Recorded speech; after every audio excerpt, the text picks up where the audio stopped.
Thank you for joining us for the third quarter Feldmeyer Forecast. Today I'm joined by my daughter Alyssa, and we're anxious to get started. So let's jump into the deep end. Topics we're going to get through today, we'll take a look at the latest inflation numbers and the impact on things, this Magnificent Seven stocks. We're going to take a glance at returns and valuations by sectors within the S&P 500. The different historic growth rates of growth and value stocks at different yields on the 10-year treasury. Some interesting information there. Also, questions have been coming in about the markets are hitting all-time highs. What should we be doing? Should we be adding any more money in, or should we be hesitant there? Also, taking a look at the bond market and the S&P 500 during election cycles and some new things that we are working on and introducing. When we take a look at inflation, it is still one of the top line discussions on the news, and it is still a very prevalent conversation just in everyday discussions with friends as people are still concerned about prices and where things are. This chart shows us that in May, inflation numbers came in at 3.3%. We did see last month in June, the numbers just got released. They aren't even updated on the charts yet, that it came in at 3.0%. which is good news. That is lower than it's been. We've been pretty well stuck right in this low 3s to 3.5 for quite some time. So seeing 3.0 is helpful. The Federal Reserve is aiming for 2, or at least somewhere in the mid 2s from what we're hearing from economists. Remember, we were all the way at 9.1% just in 2022. So in 2 years, getting back down to 3%, which historically is very common and very average, is a very good place for us to be. Some of the biggest things that have led to that, we have seen a reduction in gas prices in June, and we also saw some reductions in grocery prices, which have been very helpful. There was a handful of products that were priced at pretty exorbitant rates. Even eggs were still relatively expensive, and a couple other things in that same category, that we are starting to see not only those prices coming down, but we're even seeing grocery chains across the country have been advertising lower cost or sales on certain products that we were not seeing previously. And the hope is that continues to disseminate throughout the nation in terms of the grocery pricing. The other interesting thing that we're seeing as well, food cost is coming down for restaurants. And instead of pocketing the majority of that, we are seeing a handful of restaurants start changing their menu and reducing some of the cost. Even here locally in town, we have a Cooper's Hawk that's right around the corner from us. Very popular restaurant in the area, but it is relatively pricey for the area. And having had lunch there the other day with some vendors, the waiter happened to mention they'll be changing the menu in the next few weeks and reducing some of the menu items, but also reducing pricing on most things. Some things coming down as much as $5 or more in price for the exact same product by the end of the summer, which is helpful to see. Percentage-wise, that's like 25% move on the stuff that you're talking about. Yeah, a meatball appetizer for $18 coming down to $13 is very helpful, and hoping to see some of those changes throughout. That being said, with us still hovering at 3%, they are not ready to cut interest rates just yet, for fear that if we do cut rates too soon, that we'll see inflation rebound, because people that were on the border of being willing to purchase a new car or a new home or something like that, if we see rates cut, they're afraid there'll be a big jump in terms of purchasing, which will just shoot inflation back up. That's what we're really teetering on at the moment. And Chairman Powell's recent comments has been that he's pleased with the progress that we're making on things. So it really looks like a soft landing is in the cards, which is what we're all hoping for. Yeah. So Magnificent Seven is the discussion point that so many people have been talking about and focused on. What we see here on the right-hand side in the top corner is the earnings growth on the Mag 7 versus the rest of the S&P 500, literally the other 493 stocks. And we can see that they have literally just been lighting it up in terms of profit. But the forecast for the rest of the year is that will be coming back down as the balance of the S&P 500 earnings look to continue to rise. Mhm. So we're seeking parity on things. And as a reminder, this Magnificent Seven, those are your companies that you're used to hearing a lot about. That is your Amazon, Google, Tesla, Nvidia, Meta, which is Facebook and Instagram. We're looking at a lot of those big companies that have seen a lot of the growth and results so far this year. But the expectation, and we've even started to see it within the last couple weeks, is that some of the smaller companies, and when I say small, I don't mean really that small, really pretty good sized companies, just smaller than them, are really starting to see a pickup. So we're starting to see a trend here already, even in the third quarter, which is good. So taking a look at the different sectors within the S&P 500 that we see across the top of this graph, starting energy, materials, financials, everybody can see how this works. We've highlighted two areas, which are tech and healthcare. And then if we look down on the left-hand side, we see this NTM earnings growth. NTM stands for next 12 months. What is the forecast on earnings growth? And let's compare that to the 20-year average of earnings growth within each of these sectors. What we see is that technology and healthcare look to be leaders with earnings growing faster than their historical average. There are a couple of other areas that we're also keeping an eye on. We wanted to highlight these because these are the areas where we have found successful investing in our different models. And we continue to have some emphasis there. Not that we're not looking at the other areas, but these are the two that we have the most success with.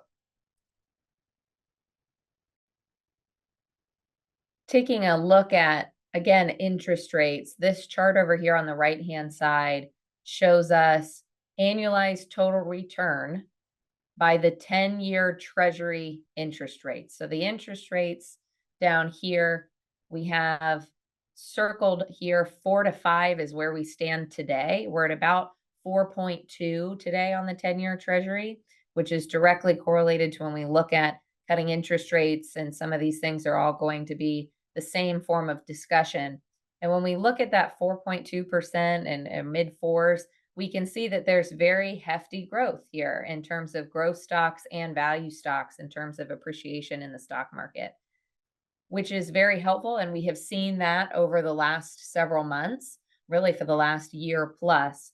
When they talk about reducing interest rates, which is possible, maybe a small cut in September, but maybe not until later this year, and just depending on how things play out, if they cut it, since we're so close to the 4% already, and we move down into this 3 to 4% range, we can see that there is a reduction in terms of expectation on growth and value stock appreciation.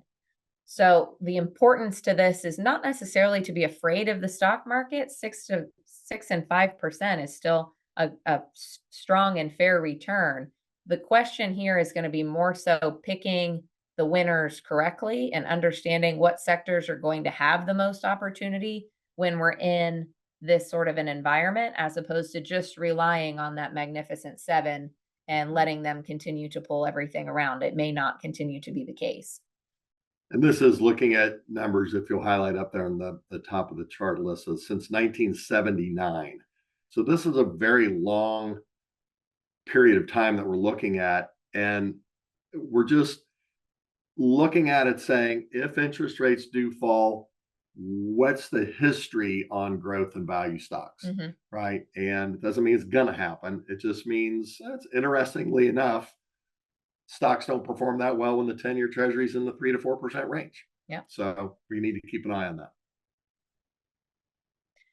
We've also had a lot of questions in regards to the S&P 500 continuing to hit all-time highs. We've seen the Russell 2000 continue to hit all-time highs, NASDAQ. the NASDAQ as well. And what we're looking at here is to say we need to be sure that we're keeping track of the fact that that is the situation that we're in, and is it still appropriate to continue to put new money in when we're at these high points. As you can see from historical data since the 80s, the green line is going to be putting money in when the market is at an all-time high. The gray is just going to be any other day of the year that is not one of those all-time highs. And in the short term, we see it's relatively even, really hard to tell, but probably about the same sort of return. So, really, no negative reason to put any money in when we're at an all time high. But what we do notice is the effect of that continuation is that it does eventually outperform when we have invested while the market is at a high. And just because it's at a high today doesn't mean it can't be at a high tomorrow and the next day and the next. So to have any sort of concern about continuing to invest in this environment is not necessarily rationalized when we look at the history on the market. And we've looked at all kinds of things on this subject, studies of dollar cost averaging versus picking specific days. And the answer generally comes out, you just need to think long term, because what we see on the right hand side of this is that the longer that you're thinking about your money being invested, it doesn't really matter which day you got in, right? You just need to get in. As we pivot to the bond market for just a minute, we are looking in this chart specifically at default rates amongst bonds. Remember, bonds have a rating system that starts with AAA being your highest, best quality, and moving from AAA, AA, single A, triple B, double B, B, triple C. And what we see is typically if we're going to have any sort of leading indicator of a concern in the bond market, we would typically look for our default rates as something that would be an indicator that there's some concern in here and that we really need to pull back on some of those investments that are providing a higher yield for us. What we see here is in this segment of the bond market where we would typically be keeping an eye out, the 25-year average in terms of default rates is around 3%. The last 12 months is way reduced to 1.25% in terms of defaults, which is exceptionally good news and is showing us that as we see this spike in terms of default rates over here, that was really evident during 2020 that the companies that were already struggling really were flushed out of the market for the most part. And the companies that have remained and were able to make it through that time have continued to flourish, even in the lower credit quality investments. Yeah, it's survival of the fittest. If you weren't going to be able to make it, COVID was the nail in the coffin, literally. And default rates got up above 20%. This is a very positive thing for us to see, that companies that are out there are doing well, and default rates, even on those who are borrowing money that are pretty leveraged, they're in good shape. Default rates are minimized. Good news. Taking a glance at the S&P 500 during election cycles, and we covered this last quarter as well with a different slide. What we see here is that it really doesn't matter. Not to say that something couldn't change in the future, but when we look back on things, and again, as we covered last quarter, in the last 40 years, the last presidential elections where we had problems had nothing to do with who got elected. The year 2000 was a negative year. That was the tech market. The year 2008, bad year. That was the real estate market. None of this had anything to do with who got elected. The worst years actually are not presidential elections, it's the off election years, which clearly has nothing to do with anything in terms of who's getting elected. So we have a saying around the office that is politics is not an investment strategy, and we stick to that. We are focusing on the speed of the economy, interest rates, inflation, unemployment, all the things that are actually factors, as opposed to just who wins the election.